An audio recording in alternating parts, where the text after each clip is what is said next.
L'estadi olímpic de Montjuïc va viure més que un partit de rugbi. La USAP va aconseguir el passi a les semifinals de la Copa d'Europa guanyant el Toulon per 29-25, però l'afició de la USAP va ser la gran protagonista del dia. Va tenyir de senyeres els seients de Lluís Companys en una festa de catalanitat.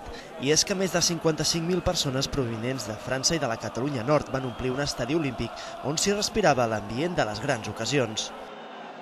L'ambient aquí és formidable, perquè havia anat a París ja 2 anys, zero ambient, més com aquí no ho mai ho he vist. Fabuloso! Fabuloso! Fabuloso! Tot el poble català és aquí, a Montjuïc.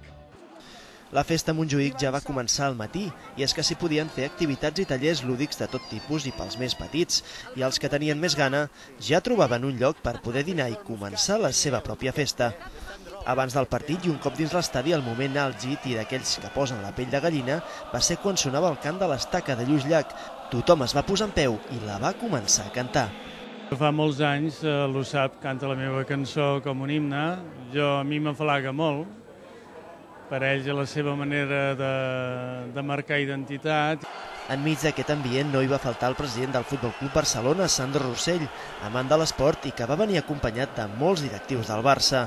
En un dia històric on la USAP va jugar per primera vegada a Barcelona en partit oficial, la seva afició es va fer notar en un acte on els catalans del nord es van unir amb els catalans del sud. Tot això, és clar, va ser possible gràcies a l'agermanament del Barça i el club de la Catalunya Nord. Un èxit de públic, però també un èxit d'ambient, de colors, d'identitat catalana. Aquest tipus d'actes són els que posen de manifest del per què el Barça és més que un club. Èxit rotund de convocatòria i identitat 100% catalana. Així podríem definir aquesta germanada afició del Barça, la USAP.